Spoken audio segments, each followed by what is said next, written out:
Hi, this is Sana Hashmi. I'm a fellow at the Taiwan Asia Exchange Foundation. And this week in my Prince on China column, I analyzed what the Chinese are saying about the upcoming visit of the Indian Prime Minister Narendra Modi to China this weekend. This is a monumental development, and Indian Prime Minister is set to visit China for the Shanghai Cooperation Organization summit. This will be his first visit to China in 7 years, and first is the deadly Galwan clashes in 2020. And this is important because this is happening after years of freezing of relationship between India and China. So, of course, there's a lot of discussion regarding what is the rationale behind this visit and what are the outcomes going to be of the visit, and also how the relationship are going to progress. So, Chinese media is framing this visit as more than a normal diplomatic routine or trip. In fact, Hu Shiqing, who is a former editor of the Global Times, he called it a big development. And he said that the implications of such a visit is going to be beyond the region. It's just not going to impact India, China, but it's going to impact the entire region. And it shows that both sides might be ready to and willing to normalize relationship. So, the online chatter on Weibo under the hashtag Modi will visit China from 31st August to September 1st has already attracted over a million views. There's a lot of debate and discussion about this visit. But this is not just optimistic view. The discussion is not only about positive developments. In fact, there are a wide ranging of views on the internet, on the Chinese internet, and the comments range from cautious curiosity to wild speculation regarding the rationales and the outcomes of the visit. In fact, one Weibo post went to an extent of saying that there is only one country that Donald Trump cannot afford to mess with, and that's China. And China is going to protect Modi and going to help India. So, from Beijing's perspective, Modi looked cornered, militarily constrained, economically squeezed by the US tariffs, and is also now politically scrutinized by Washington because of its ties with Russia. But there is also nuance attached to the visit. The discussion is also somewhat nuanced. Many Chinese commentators describe this visit as tactical, as a chess like move from India's side, which is aimed at protecting India's interest and strategic autonomy. So we could say that there is a divergence from an old narrative of India fence sitting on the fence to balance between the US and China, and finally moving where India's interests are aligned more. So Chinese scholars, strategic community, and online commentators are calling this as a balancing act in a multipolar world where India is trying to secure resources. It is pushing for multilateral cooperation, but still avoiding angering the US. So Chinese analysts suggesting that India should still be sincere with respect to its ties with China, and they see Modi's visit as purpose driven, potentially weakening the US Indo Pacific strategy. As in, of course, the idea is India's intention is not to weaken the Indo Pacific strategy, but this is what is perhaps an unintentional outcome and consequence of India outreach towards China. So, with China's support, the impact of the US sanctions on India could also be reduced.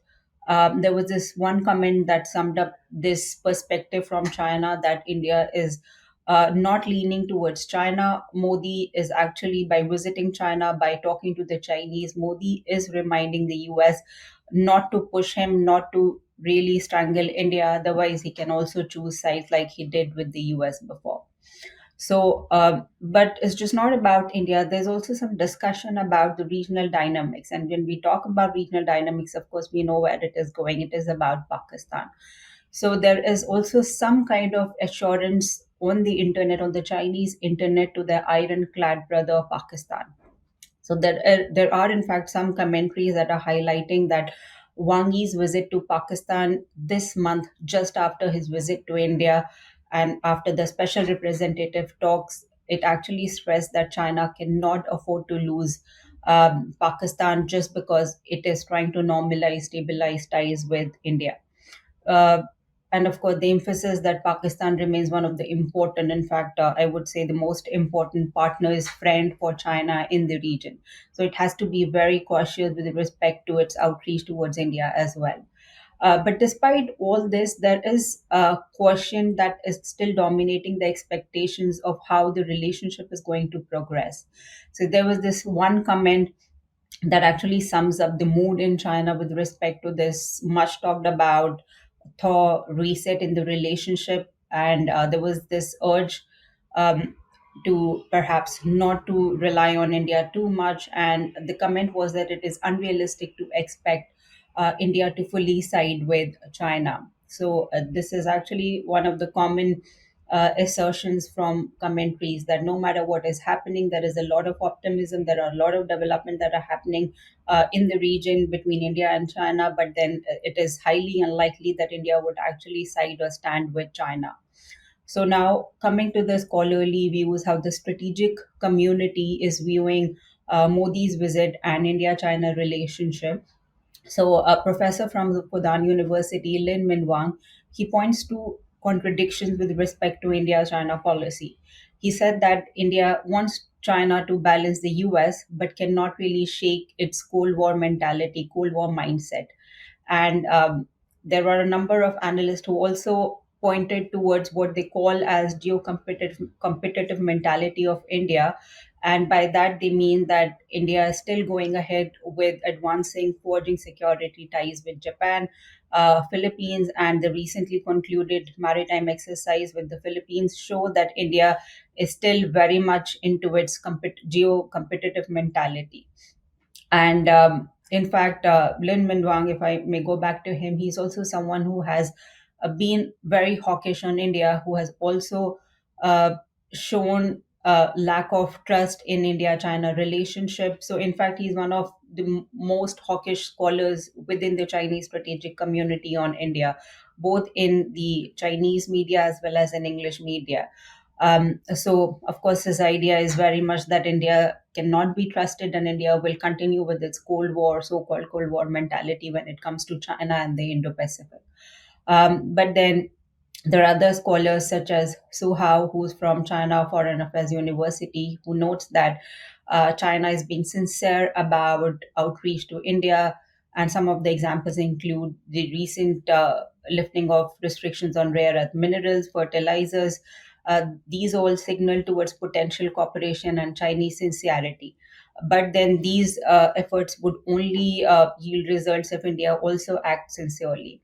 And then there is another scholar who is a researcher at India Research Center of Lanzhou University, Chang Shuai, who adds that economic complementarity could translate into tangible cooperation, though suspicion will persist, but he's much more optimistic about the relationship than other scholars. But for China, Modi's visit does open a door. But much of the commentary, much of the analysis point towards that this rapprochement, reset, thaw, whatever you want to call it, will be on the Chinese term. There will not be a lot of concessions from the Chinese side. So Chinese analysts actually see India's moves as calculated and pragmatic. They do not really see it as a wholesome, wholehearted outreach towards China. What they are pointing towards is that India is acting on its own interest. India is now stabilizing relations with China because it's in its own interest and not primarily because of China. So, which is also being shaped by what is happening between India and China, India and the US as well. So the view is that while tariffs may nudge India closer to China, the real trust will take a lot of time, and it might not even come between India and China anytime soon. And many in Beijing actually see the US as India's strategic partner, and this is a reality that might perhaps not change in times to come. And they also believe that no matter what, no matter how and what India is doing with respect to China, with Wang Yi's visit, with Prime Minister Modi visit to China, China is still seen as an imagined rival, perhaps to project domestic toughness and to hype up the sentiments of the domestic audience. But the US would still remain the key strategic partner, a very important country within the Indo Pacific framework for India. So, this is a reality that is being called out multiple times while analyzing Prime Minister Modi's upcoming visit to China. So, to sum it up, I would say that China does see India carefully navigating its options, its outreach to China, which they're calling as pragmatic, cautious, or based on India's self interest. But a number of commentators, scholars, and analysts in China are urging India to engage sincerely, framing it as responsible for the regional peace and stability. But what I've also seen in much of the discourse is that the blame for the past deterioration in the relationship has been squarely placed on India. There's hardly any accountability and responsibility on China with what has happened in the India China relationship in the past 5 years. So the entire idea is that whatever has happened primarily because of India's actions and India's closeness to the US. But in my view, the fundamental differences remain. Both in the bilateral ties, the huge trade imbalance is very much there, is intact. The prolonged boundary dispute is very much there. China's assistance to Pakistan is, in fact, now become more pronounced, more visible, and we have seen after Operation Sindoor that this is something that is not going anywhere, and in China is not going to really pay attention to India's red lines or India's concerns. But it's just not at the bilateral level. Even within the Shanghai Cooperation Organization, for which Prime Minister Modi is going, there are a number of differences. The organization is unwilling to take India's concerns on the state sponsored terrorism, of which India is a victim of, under consideration. Last time we saw when Raksha Mantri was attending an SCO meeting, there was this difference of opinion with respect to India's concerns um, with respect to the cross border terrorism, and it wasn't mentioned in the joint statement. And apart from that, India still does not endorse the Belt and Road Initiative, and it is highly unlikely that India will be on board on the Belt and Road Initiative. So the differences exist both at the bilateral level as well as at the multilateral level. So we have to see that how these differences are going to be managed, and the risk of uh, future difference is going to be mitigated by both India and China. So, in my opinion, Modi's visit may be symbolic for now. It is an important step to resume leadership level talks with China. And of course, the SCO provides a low stake platform for that. It's a multilateral summit which is happening in China. So, I think there could not have been a better opportunity for India and China to restart this leadership level talks. But for durable peace in India China relationship, it is very important for China to confront India's concerns directly and not put the blame on India squarely for the deterioration in the relationship. I believe that accountability, sincerity, steps for future growth will need both India and China to recalibrate how they want to progress the relationship. But for now, what I've seen specifically from the discourse on India-China relationship and Prime Minister Modi's visit to China, that Beijing seems satisfied with shaping the narrative in favor of its own interest and perhaps to hyping up the narrative, the domestic discourse in its favor.